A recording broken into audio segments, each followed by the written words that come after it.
Hey everybody, how are you guys doing? Hope you guys are doing good.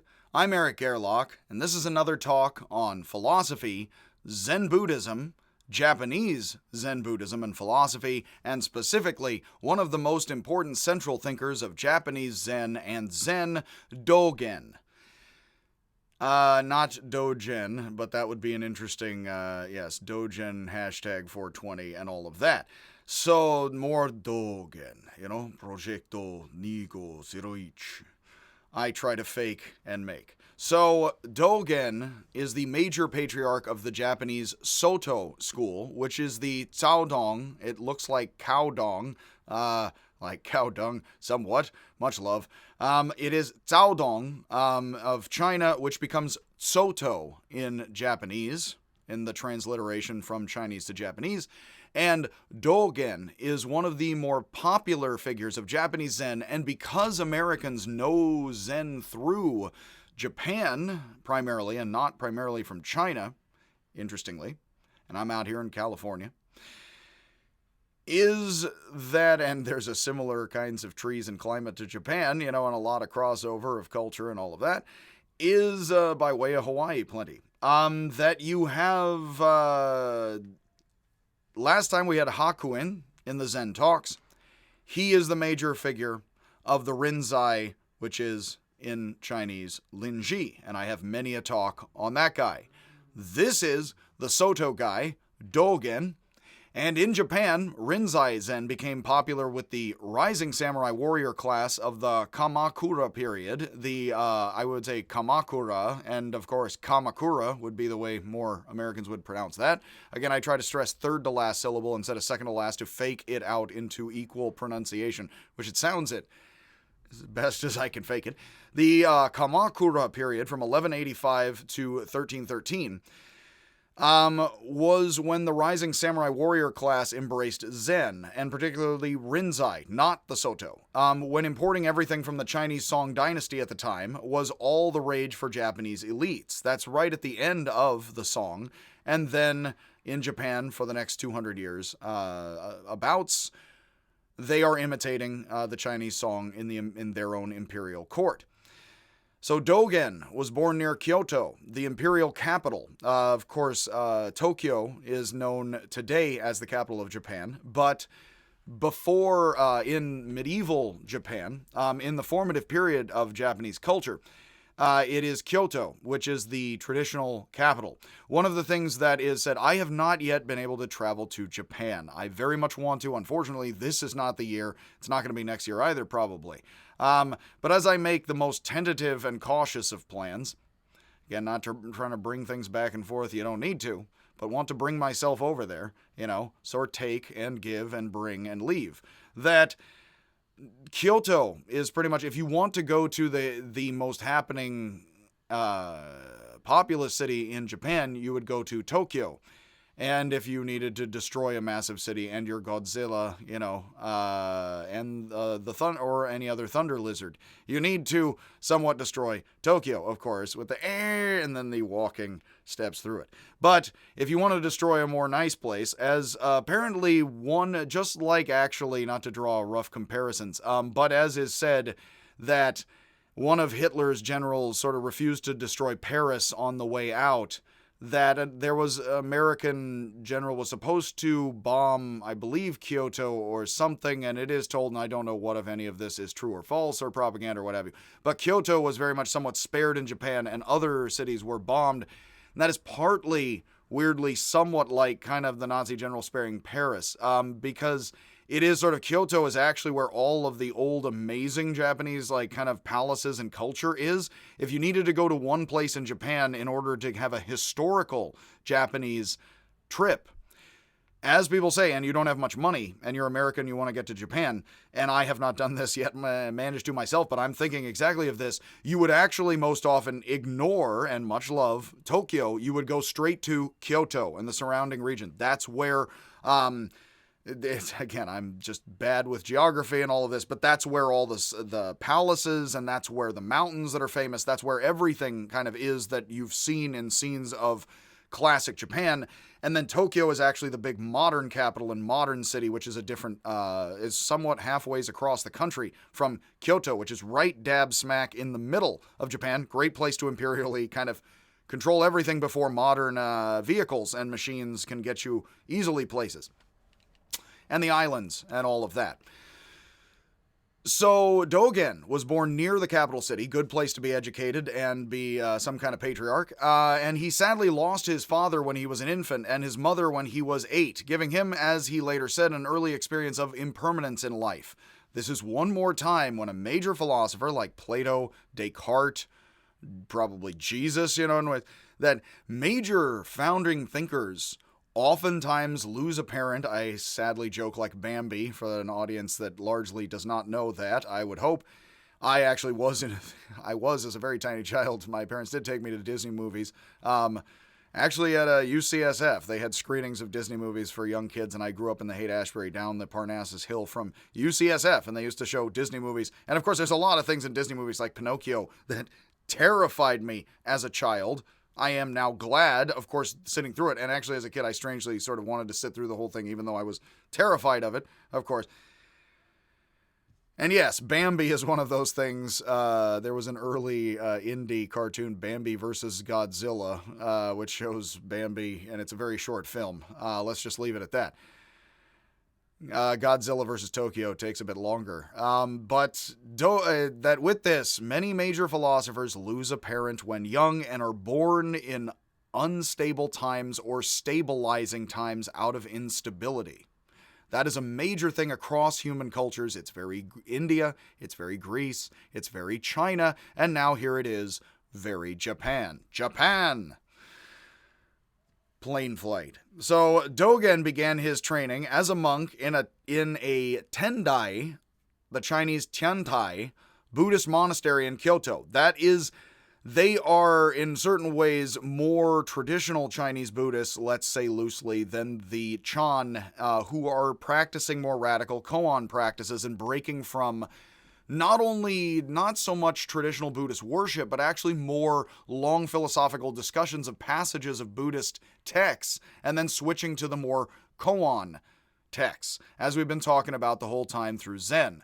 So the Tiantai are more, not non-philosophical, they more chant the sutras, and then they explain passages and argue about them, as Christians and Muslims and religious folks have done, and again, Buddhism, Christianity, Islam, largest cultures in human history, vehicle for much philosophy, intellectualism, science, and everything.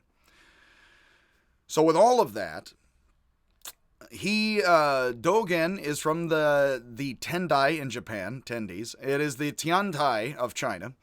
And they don't eat much chicken. Yes, they are quite vegetarian, if not wholly vegan. And yes, nourishing, as the old Odwalla slogan went, like with Odwalla, nourishing the body whole, which they had on a sign in Costco, and my family just lost it looking at that and reading it over and over. I'll just say patiently and tenderly. So, with all of that and my terrible jokes, Dogen is from the Tendai, the Tiantai, and so he's going to change up, of course. He's going to change teams. He's going to go over to the Zen. So the Tendai were actually trying to stop both the more kind of Protestant, more pure worship because you're not worthy Pure Land schools, and in fact the Pure Land are quite popular and populous in Japan, and Zen, cutting in on their patronage. So ultimately, the Pure Land and Zen are going to cut in on Tiandai and more traditional forms of Chinese Buddhism even, not just even Indian traditional Buddhism, but traditional Chinese Buddhism is being changed more sort of populist Pure Land and intellectual Zen all at the same time, and they are going to cut in on all of their action. Tendai warrior monks, the Sohei, who famously lived and practiced on Mount Hiei, the Tendai center where Dogen later studied, would sometimes burn the monasteries and temples of competing sects. As I have said, I have actually had people say, sometimes, when I say Buddhism, Christianity, Islam, people who are wrapped up in the Abrahamic world, why is it the Abrahamic world has so much war and Buddhists are so peaceful? Much love, that's not Chinese history, you know what I mean?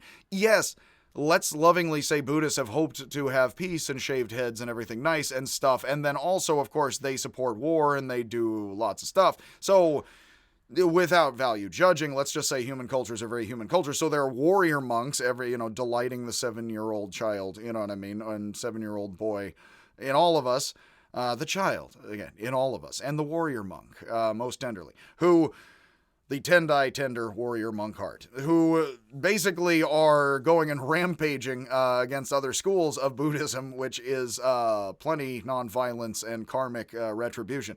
So, with all that, in fact, one of the things I do mention, and again, much love to Buddhism and China, in explaining the world's cultures to people, one of the facts I often mention, which is kind of a joke and much love, is that there are schools of Chinese Buddhism at the time who would sneak into other temples and they'd pick up the giant Buddha statue of this competing school of Buddhism, which may or may not be much like their own Buddha statue, but slightly different in ways. And then they would dump it into the river, so you sneak in and, imagine like there's a whole city bustling in China. It's nighttime, people are sleeping. You go in there, and you quietly like take the Buddha out and dump him right in the river, over the side near the bridge, right there. It's like, haha, we win, as a Buddhist school. It's like, isn't that the Buddha? Yeah, he's everywhere. He's in the river. He's in your mind, man. He is the mind, man. That's groovy. So, like the river, going outwards to the sea with the Buddha, it's a little bit downstream. So, as with my sense of humor, you kind of have here the haphazard craziness of humanity. And so, of course, there's warring schools of Buddhism. Confucianism and Taoism fought Buddhism back and forth, sometimes lovingly and cooperatively, sometimes not so much. So I don't actually want to say that religion was just as like it was in the Abrahamic world, which is very much Eurasia and not just Europe, of course, and the Americas and everywhere, plenty through in history. Is that you actually find, of course, there's a bunch of very human stuff, and actually Buddhism and religion in China is a bit more, you can kind of be more than one thing, a bit less like the Abrahamic world. But at the same time, what we find is, of course, science and religion have, and politics, supported war and destruction and peace and stability, and all that would be news to the tribal people who are animist and haven't sort of animated up a bunch of this, plenty. It's like, oh, you guys like war and peace also. Well, Willy Wonka pose. Well, isn't that interesting? We, tribal barbarians, we don't know anything about war and periods of peace and stability, or like how you need a bunch of fancy stuff for all that there, Again, my great-grandmother would have said, isn't that fancy, who grew up on a ranch. So, Dogen here, being rather fancy, is getting into rather sophisticated wars amongst Buddhist sects who are competing from China. All of these different schools from China are competing and vying for power in Japan right as Dogen is coming up in the world. That is basically the story so far. Some might cynically thus say the Tendai are seeking more power and wealth, others they truly believe they have the truth, and other schools such as Zen were a corruption of the Buddha's original teaching, as they openly said, which actually, if you've been following along, it would not be hard to say that traditional Indian Buddhists, even though they may not be following exactly the perfect practices of the Buddha himself and may think they are the Buddhists in the earliest Buddhists of India, that each of these generations may be very well horrified at how heretical, of course, and different all of these teachings become, and it would be easy, if you have the Buddhist sutras and you're primarily paying attention to them, that folks with these different texts and practices, they themselves even sometimes try to burn, along with the Blue Cliff record, and the blocks and the record itself, the master copy of the file. If that thing exists anymore in the cloud, children, I am at sea with the technologies that you have here, forms of statue reproduction, forms of text reproduction, forms of different schools, buildings, all kinds of China, then going on in Japan. Here with all of this. And Dogen is coming up in all of it. It's really a fascinating scene. And again, we often don't, centrally teach this in, paying attention to this or that in history, of course. So Dogen became disillusioned with Tendai Buddhism, as well as the corruption that was evident in its involvement with government officials and aristocratic families. Now that would make Dogen, kind of like the Pure Landish Protestants kind of folks, a bit like Luther, wouldn't it?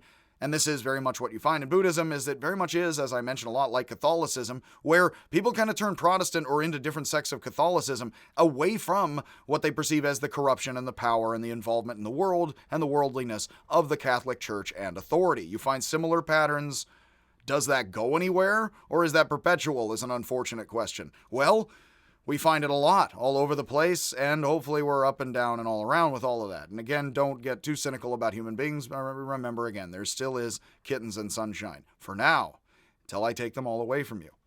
Again, and here's a dragon staff. So Dogen left Mount Hiei and sought teachings from various masters, finally finding Zen master Eisai, who had traveled to China twice and established the House of Linji in Japan. He goes to study at the place where Rinzai is established in Japan, the Linji stuff. So he's actually going to study with, of course, the folks that aren't going to be specifically the other sect of Zen that he is going to be. So, unfortunately, and interestingly enough, Dogen may very well have gone on to be a powerful Linji guy, or not, if he had stayed with the Linji in Japan, Rinzai. But Eisai had died the year after, or he dies the year after, he died for us now, he dies the year after Dogen comes to study with him, to keep this all in the tense, as the Zen would say, in pointing the mind here in time. Again, this is the beginning of something, now this is the end of all the amazingment, and now this just continues endlessly. Now it's a beginning, now it's an end, now it's endless. So yeah, well, at the time, I mean, the guy dies later, you know what I mean? So yeah, we put our minds thus and there. Eisai's successor, Myozen, decided to travel to China himself in 1223 and take Dogen as a promising young student with him as his assistant. While still on the boat docked in port, waiting for permission to disembark, Dogen asked an old monk who was head cook of a local monastery, not the top guy, the lowliest of guys. Cook. Very much, Hui Neng is chopping wood outside, and then he talks to, and it's very much that when a cook or a guy chopping wood wins, that's a very Zen moment of the lowliest of people here is somebody. The cook is nobody, but better, which is exactly the point, and Dogen here is specifically on that in the story. So he asks an old monk, the boat with Chinese folks on it, and Dogen is interested, and he comes aboard, and he asks an old monk on the ship. So this is a Japanese guy getting on the Chinese ship and talking to these folks and being like, this is amazing.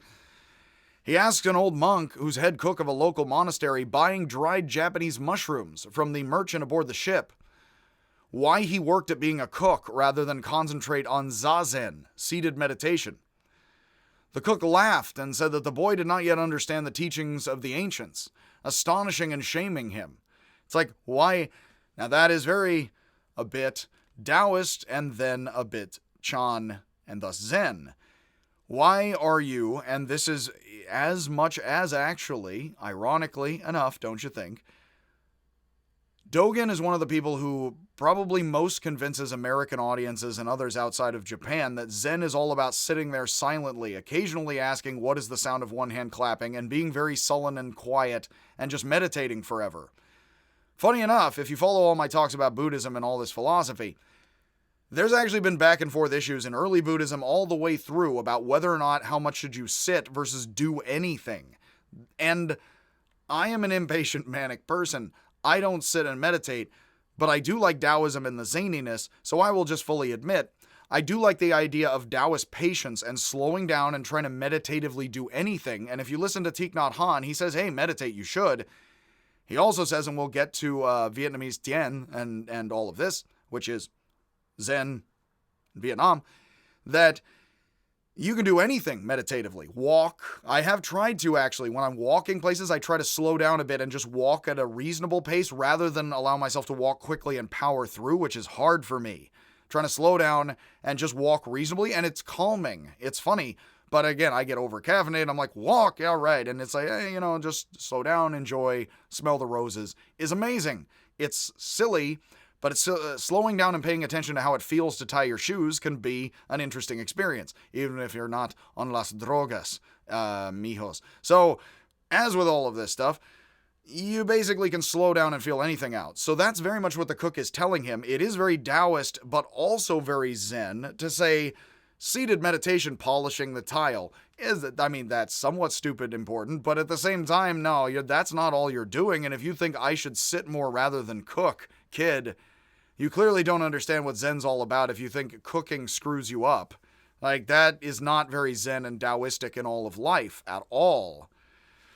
So you don't even, and when he says the teachings of the ancients, this may even be suggesting somewhat in the complexity of things. I'm not going to make too hard a point on it because I do emphasize all the time how Taoist all this stuff is, and I don't want to be improper in doing so. But for me, it very clearly is Taoism impacting Chinese Buddhism. When he says you don't understand the teachings of the ancients, and all these guys, Chinese Chan, for us Zen Buddhists, keep quoting Taoist texts, you don't understand the teachings of the ancients, not ancient Chinese Buddhists. You don't get the Taoistic edge here very much. I can cook. That's fine. This is, and if it sounds improper to bring up the Taoism, Cook Ding, in the old Wade Giles Cook Ting, and then now it is Cook Ding, like Tao to Tao. Cook Ding of the Shuangzi, that was Chuang Tzu, now Shuangzi, or the cook who kicked over the water vase later, as one of the cases, I believe, of the Blue Cliff Record, although that could be the Zen Stories, but I believe it is the Blue Cliff Record. I have not done the Zen Stories. I'm going to do them very soon. The Zen Flesh, Zen Bones collection, and the stories I like from that we have not mentioned, because we've already mentioned many of them. You have Cook Ding of the Zhuangzi, one of the most popular, the second most popular text of Taoism, my favorite work of ancient Chinese philosophy. This cook is very much like Cook Ding. Emperor, like, buddy, I cut up oxen and I slowly feel it all out, and now I can meditate while cutting up oxen, and that has horrified a vegan or two in my classes, and much love to you, the cows, and again, happy cheese. Here in California, I feel the advertising still. So with all of this stuff, and vegan cheese, almond cheese, happy free-range almonds, run them around the block a couple of times, and then pat them tenderly on the head with the Tendai Buddhism. So like Cook, again, that's Austin Powers. My father used to accuse chestnuts of being lazy. It's like, well, run your almonds around the block then, man. Like, what's your problem? It's this guy, So Cook Ding says, I can do Zen in anything. Like, I mean, so you obviously don't understand the ancient Taoisticness of this Chinese Buddhism, because holy heck, Japanese guy, you're not getting the Chinese Taoisticness of this, or the overall feeling out of the Zen here from the Chan China. So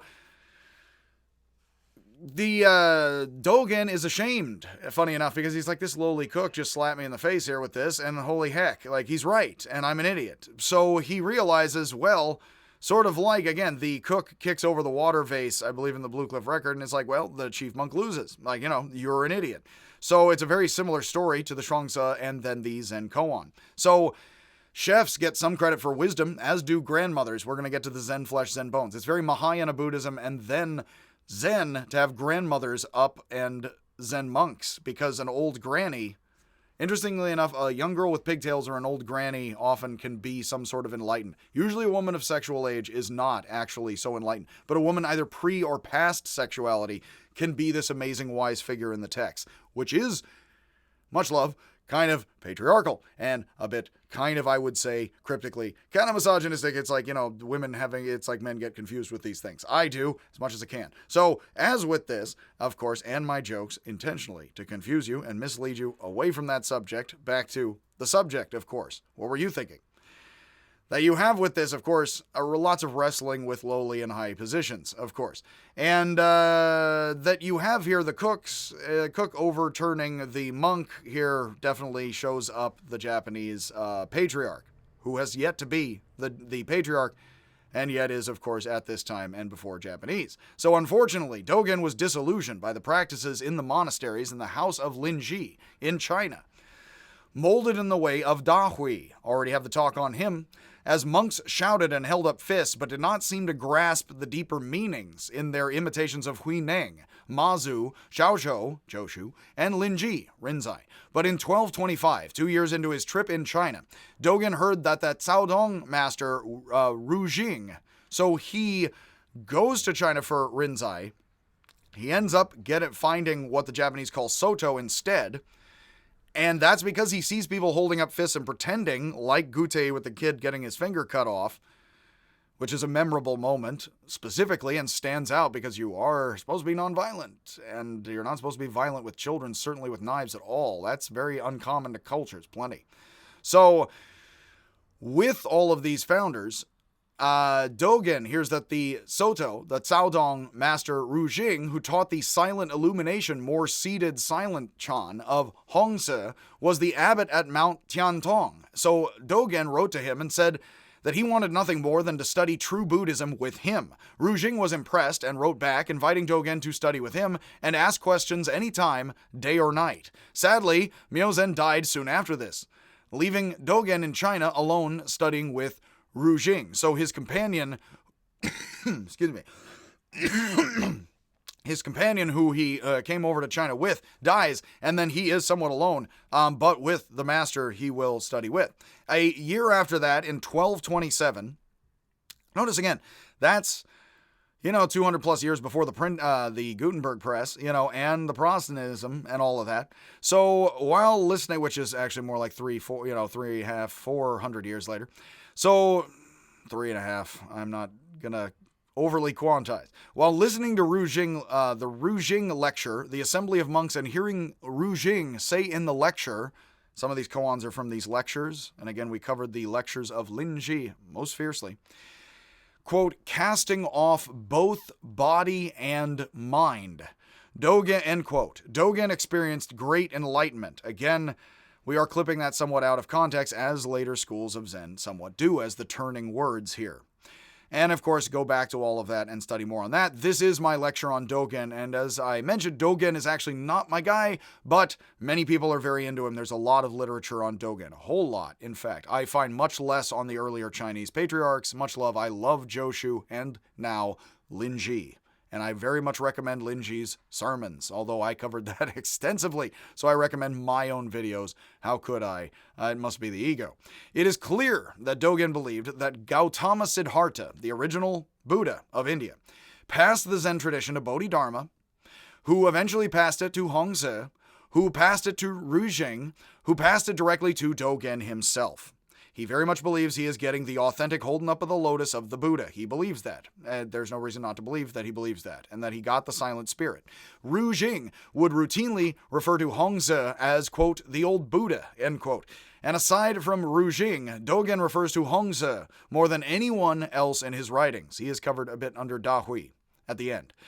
Dogen wrote that everyone in Song China thinks Da Hui is the equal or better of Hongze, which is where I mentioned that with Da Hui, but they do not clearly know the truth for themselves. Dogen believed that Da Hui was genuinely enlightened, unlike later patriarchs of his Soto school, who are competing against that school, as the two major schools of Zen Buddhism. A third is added much later, who argue that Da Hui never achieved genuine Kensho, true awakening. So Dogen does not, and this is later Japanese scholarship and then scholarship about Japan, Dogen seems to think Da Hui is actually a carrier of the true Buddha nature spirit. We all are, but Da Hui genuinely let it crack through. But other folks of following him definitely downplay the rival school and their awakening and their enlightenment, such that they actually, later folks, of course, argue no, they didn't get truly enlightened, unlike us.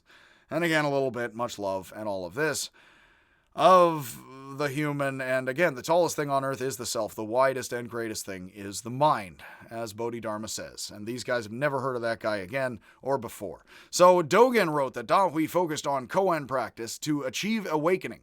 Koan practices rely on using words to forget about using words, and that this is like telling someone to cross the sea in a boat and then discard the boat. Dogen says that sitting meditation is not like this, as you don't discard what you gain while sitting, an end in itself, and that the Buddha's own silent transmission of holding up the flower for Mahakashapa shows that the words are completely unnecessary, even though the case is used as a primary koan.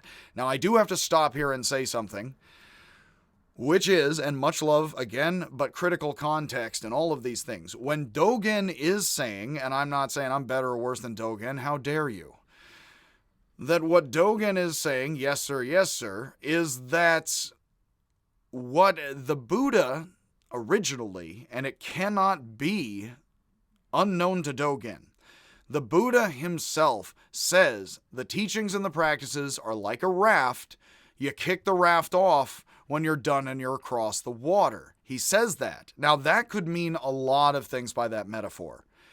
But what you also have is the Zen come along and they tell a story that is not found in original Indian Buddhism, much love and happiness, which is the holding up of the lotus, which is the start of the silent, secret tradition, which then the Zen, the Chan, and Zen particularly have from Bodhidharma, who may or may not have been exactly that guy, as far as we know. So, what Dogen is actually saying here is a lot of people, like the Buddha, say discard kind of seated meditation as if it's a raft, and now that you're done with the practice, now you don't have to sit and meditate. No. Seated silent meditation and just enjoying that and being into that is the fruit itself. You never discard that. You keep that around as the practice. I do emphasize, and I get from Kalupahana's work, the Buddha loved to sit and seated meditation at the end of his life. He is presented by Buddhist texts as being into it the whole time, and that he probably did get enlightened through seated meditation. But the Buddha may or may not have spent a lot of time talking as well as seated meditation, and it's not clear what the Buddha did as far as much seated meditation, but it is clear that early Indian Buddhism does focus on, like the Soto do, very much seated meditation.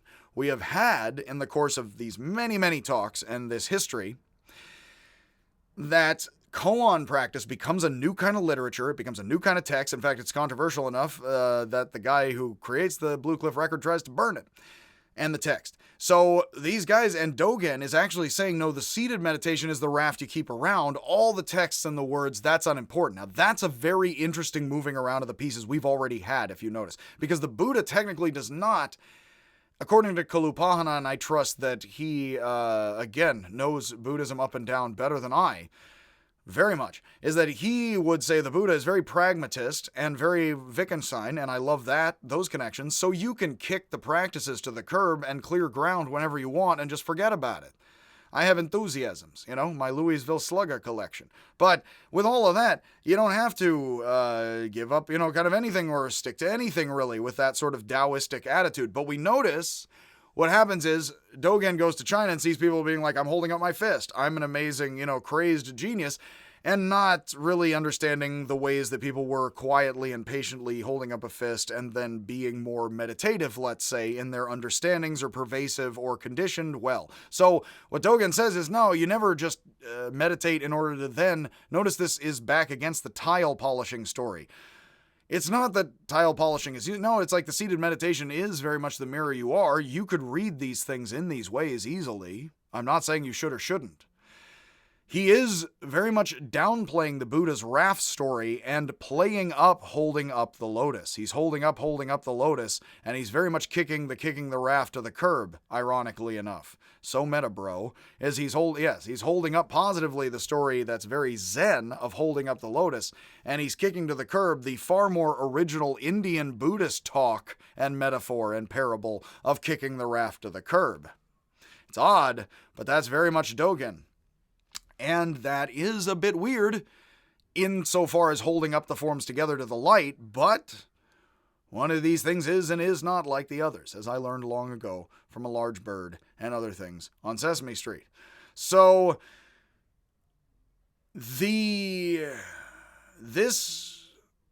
is here going along. So Dogen feels that Ru Jing had finally answered his question about why Buddhist practices such as meditation and contemplation are necessary for beings who fully possess Buddha nature. So Dogen returns to Japan, very much the Joshu Mu, and he spreads his new understanding of Zen, but he found that the Tendai school he had left was using its royal support to suppress both Zen and Jodo Shinshu. That's the major Pure Land Japanese form. So he left Kyoto with some pressure from the government and the Tendai, and he founded his own school in an abandoned temple just south of the capital. He wrote treatises on teachings and practices and gathered his own extensive koan collection. As a guy who is very into seated meditation and seems almost a little bit leaning against these new koans, he is, as many point out, a guy who's less into koans than the Rinzai, the opposite rival school in Japan, and yet he's a great collector of koans. He has these massive treasuries of koans. So he has his extensive koan collection, the Treasury of the True Dharma Eye, in which is his massive own collection of a bunch of the Chinese stuff, putting it in Japanese for his folks. 1235. In fact, I don't specifically know that he put it in Japanese as opposed to Chinese originally. I imagine he may have. I would actually have to look that part up, what original language he wrote The Treasury of the True Dharma I in. It could even, probably not Pali, probably not Sanskrit, could be Chinese, possibly, of course, and then soon would be in Japanese. But if you ask me which language did he actually write that in 1235, I actually, I have to plead ignorance. Let us close our eyes to this, at least one of them. So like Hongzhi and Rujing, Dogen practiced koan contemplation, arranged koan study for his students, which is very centrally Zen, and lectured about koan cases frequently. But he also, in being Soto, Caodong, focused on seated meditation, very much more so. Again, it actually is weirdly leaning apart in practicing both things, both the koans and the meditation.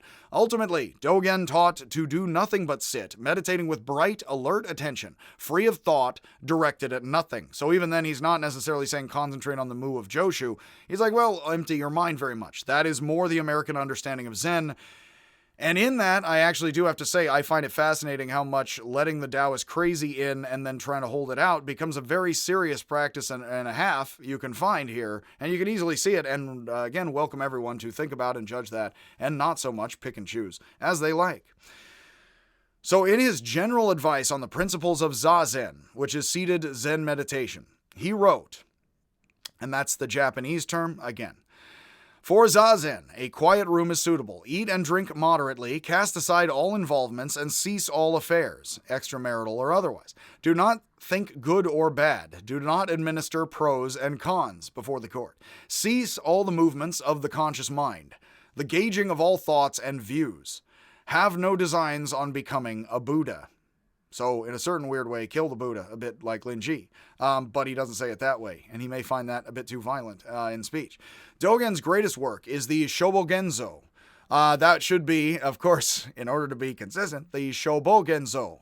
That would, and for the Americans and the Anglophonics, Shobogenzo.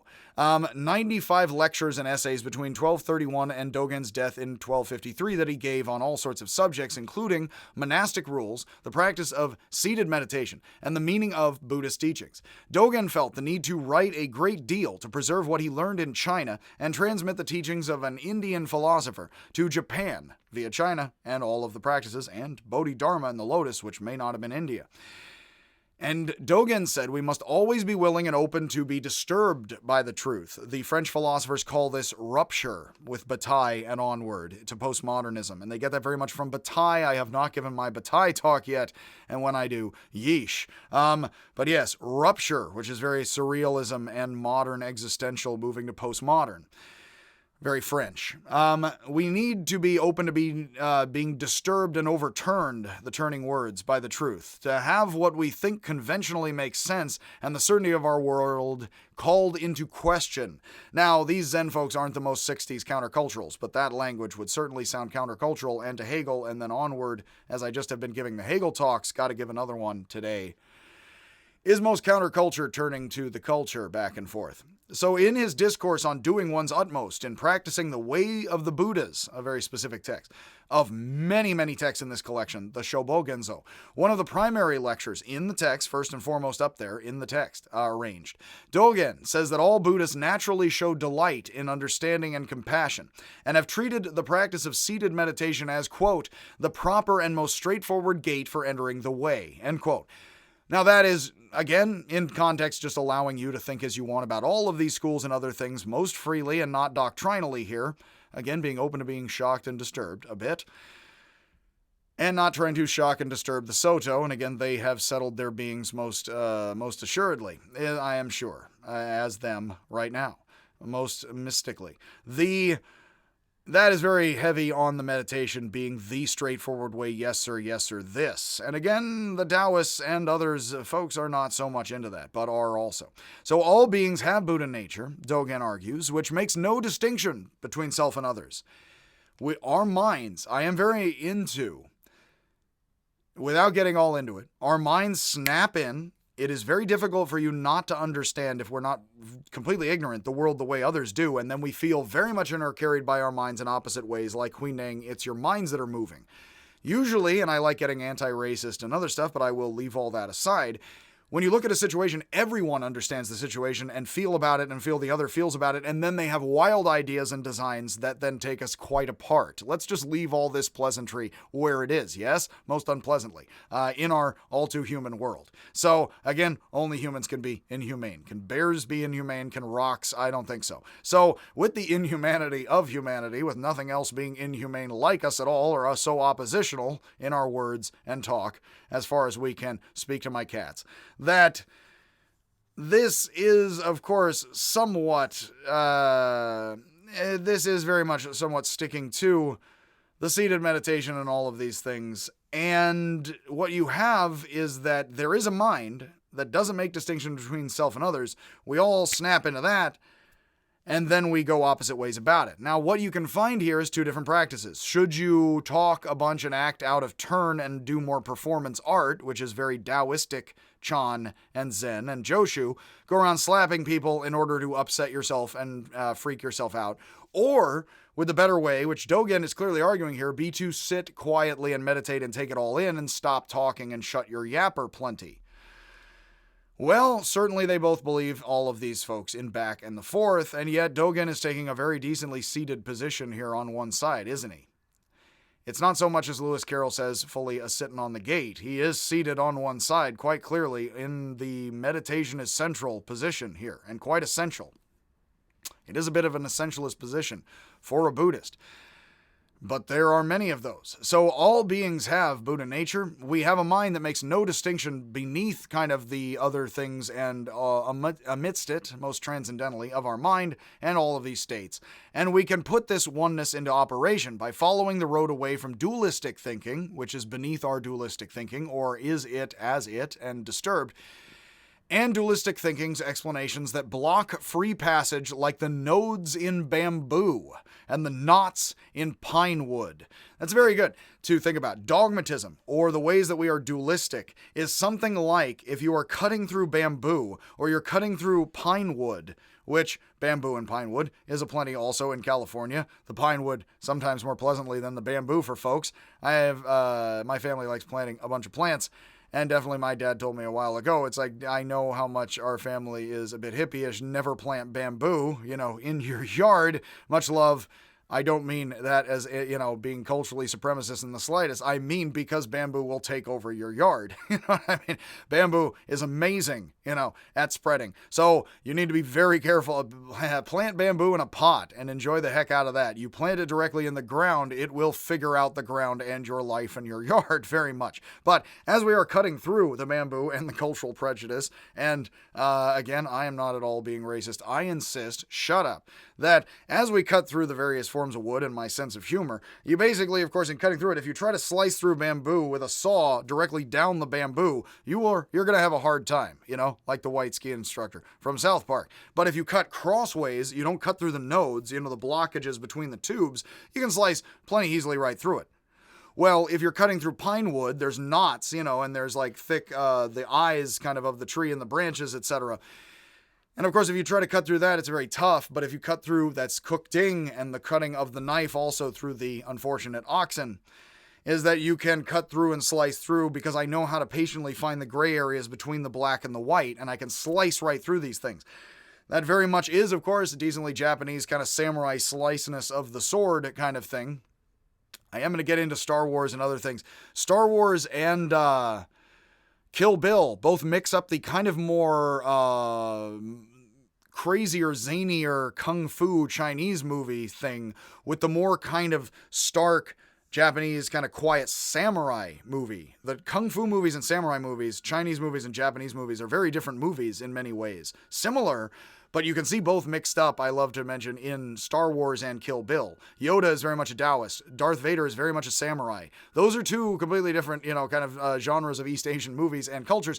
But it's really cool for Lucas and Tarantino to mix a bunch of kung fu and samurai movies into their stuff and present it as a bunch of cool culture. I definitely dig it. Jedi definitely look like Japanese, Zen, and samurai folks, decently in their attire and haircuts and styles and stuff like that. It would seem. Plenty. And we are all being awakened again, ever so subtly, by this alarm outside that is endlessly going on. Thankfully, again, as with this stuff, we have just a little bit here on Dogen, and then we are done. And hopefully, again, there's just a little bit more of that alarm only through this talk or less, and then we will be done with all of that. So, basically, if we have a mind non-dualistically that does not entirely attach to one way or the other, then it is like cutting through the bamboo in the middle, not cutting directly through the nodes, and like cutting through wood and not hitting the knots in the pine wood, which is like the path of least resistance.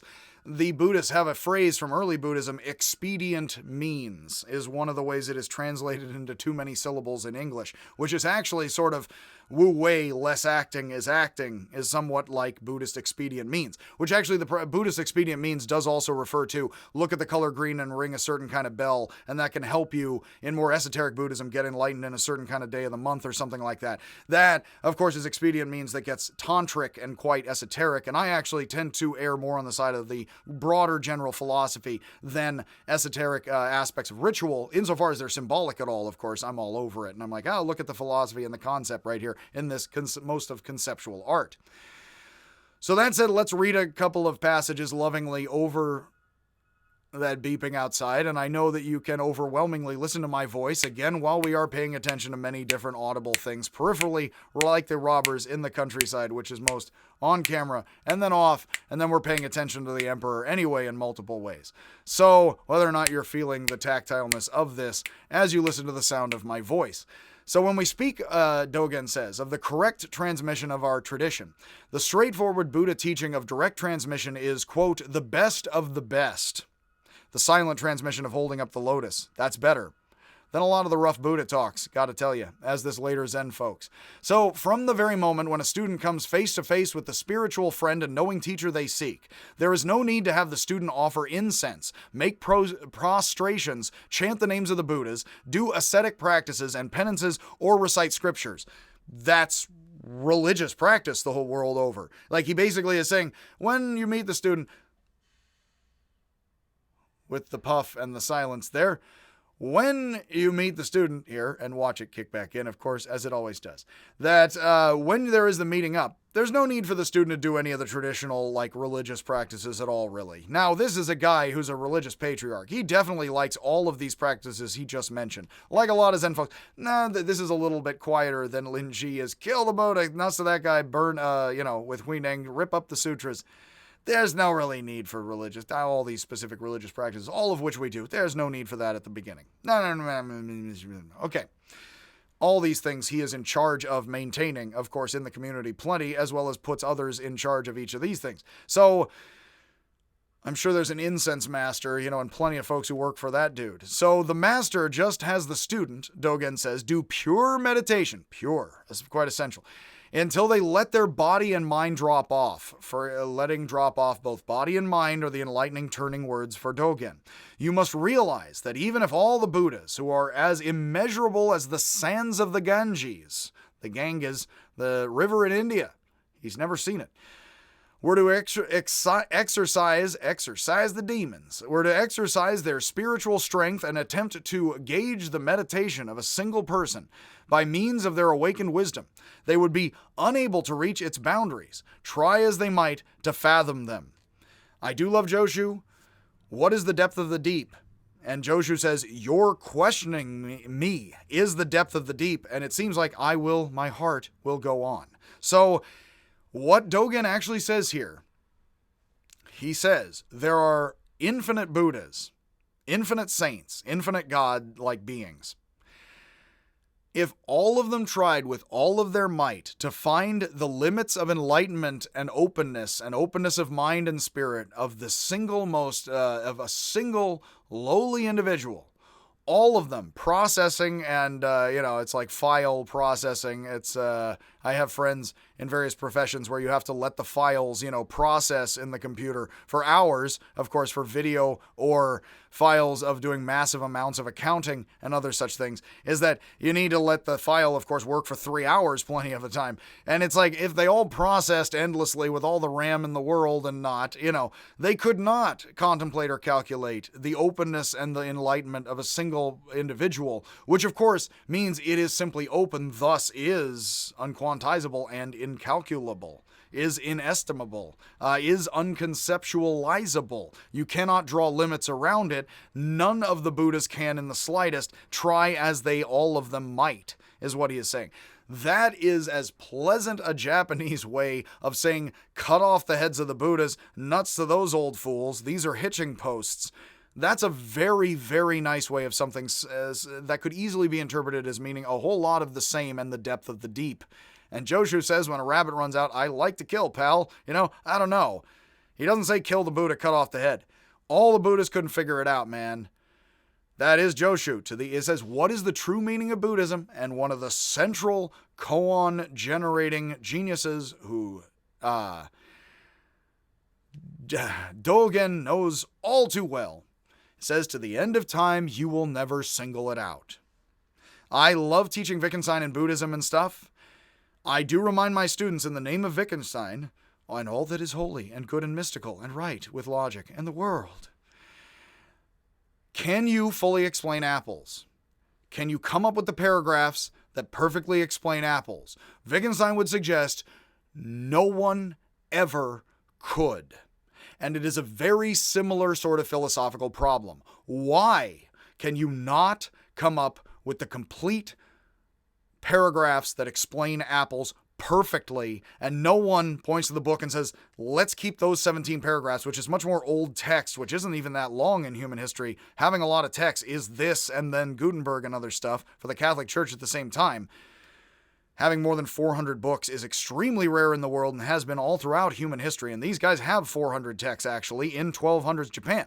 So it's like to the end of time, again, you will never single it out. And where are the perfect paragraphs about apples? Well, if you could start, let me just simply say with Wittgenstein, if thought is an interweaving of several diverse elements, if there is no bedrock level, and it's not talk or logic, but that's one of the central elements, then as I explain apples, and I can usefully explain apples or not, I cannot tell you the first paragraph about apples that is perfect because I don't know whether to start with seeds or trees or not.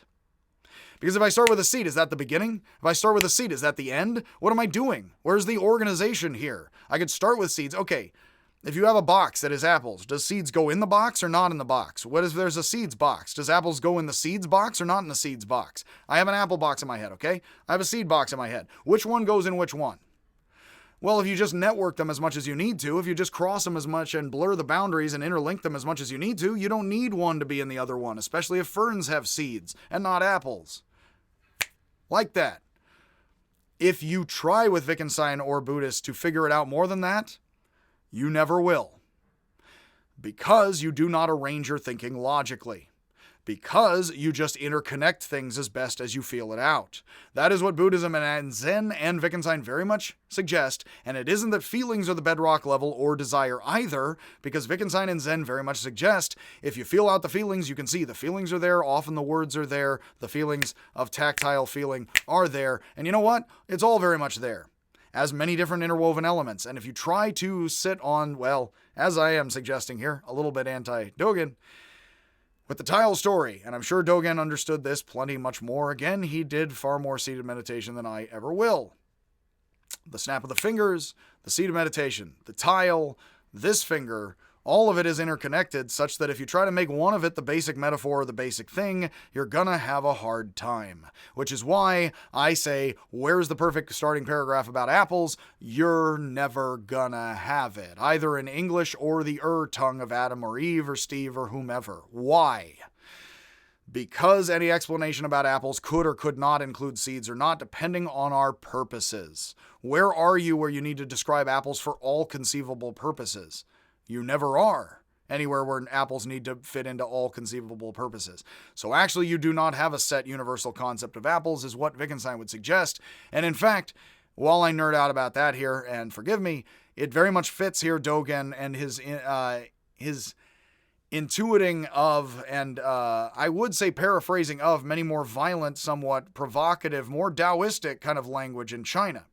All the Buddhas will never figure out enlightenment. Why? Because it's right here, and it's not bounded by language or feelings entirely, because language and feelings are simply two dominant elements you do not lose, but language and feelings and all of the ways they're interwoven with our senses and eyes and mind and staring at meditative objects, All of it, including vision. We're very visually dominant creatures. We're very emotional creatures. We're very verbal creatures.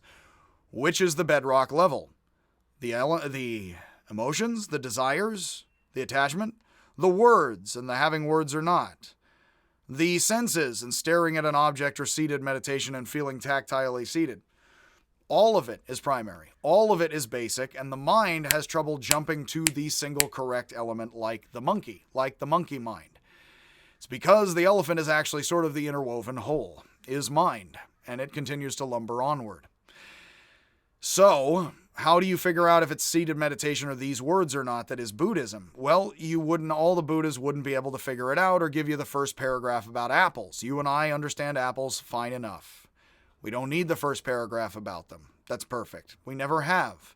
And that is a very Buddhist Wittgensteinian critique of not only the idea of human concepts, but also knowledge. And the best way that I can take this Zen stuff rather Wittgensteinianly, with my mispronunciations, and take it in a very Japanese-German direction, most horrifying to many Americans. So let us leave off with that, and let us turn on the axis back to the Allies, and we will get here back to quoting Dogen, because we are turning upon the hour and the words. So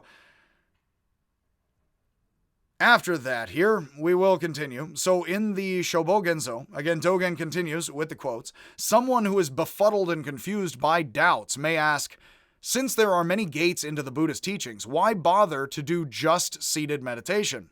I decided to include this quote because, given everything I'm talking about, well, that would certainly question what's going on here. Why so much sitting and meditation then? Dogen says, I would point out in response, because it is the proper and most straightforward entryway into what the Buddha taught. That is, again, expedient means. It's just easiest. The Buddha says do what's easier and easier if it is truly good. Not easier and easier if it's, lazy heck. So, and crap, but basically, the sound of a plop for the British. A crab is the sound of something plopping out, actually. Many Americans, and I did not know that is that, which is crap. So, because that's the sound of it, like it falling in the woods, when whether or not you're a bear. And, we know what you do, Carl, according to the Far Side, does a bear, well, Carl the bear, we know what you do. And again, we're being rather quiet about it, in the Far Side. So it's out of sight, out of mind, into bear and out of bear, as it were. Bear with me here. So Dogen says the Buddha taught seated meditation, and so did all the Indian and Chinese patriarchs, because they all realized, he knows and realizes, that it was the most straightforward and easiest way into enlightenment. Neither chanting the sutras nor quoting koan cases, he says, can make you realize Buddhahood, and there is, alone anyways, can support it. And there is no use in debating which of the teachings in words is superior, pure empty mind, and which is inferior. That's very much the Lotus school, is all into syncretizing those and figuring out which is the superior and inferior teachings. And as I mentioned, they actually put the Indian stuff as the most inferior and the later Chinese stuff, which may very well not be the Buddha originally, as the most superior latest teachings, of course, because the latest Protestantism is the true Christianity stuff, of course, as with many human cultures, and we would expect something hilariously like that. It's a bit of the Motel of Mysteries again, and always love that book. By Macaulay, I believe. Dogen says that ancestors and patriarchs make no distinction between male and female or exalted and lowly. He says this. That's just straight up not true. But maybe he thought that was true relatively in China compared to Japan, and here I just actually have to shrug. But I do love as a progressive lefty, he's like, in China, I just got back from there. They don't really make a difference between like noble and lowly person or like male or female in schools of Buddhism or in China there. Yes, they do. You know what I mean? It's like, and how much was he fooling anybody or saying something that was relatively true? And they were like, wow, that's cool. And then it was, I have to plead ignorance here and the fifth and just say, I don't know. So let it go, Dogen says, of the idea that you are doing good or bad practice and you will overflow. Sit without caring whether you are a novice or an expert, a commoner or a saint, or male or female, high or low.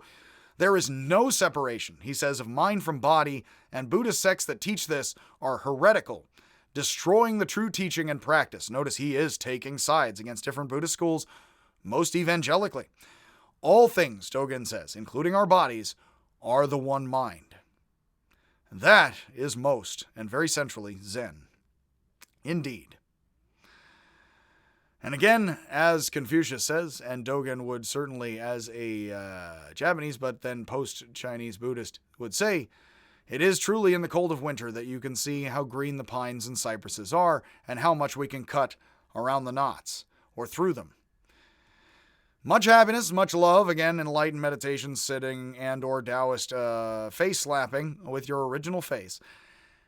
And to save face here, I will bow out, tap out, as it were, and tap into the true one mind elsewhere. So, much happiness, much love, and much sitting, standing, and walking all around, and hopefully talking to people more or less. And I will see you, as always, if I ever see you.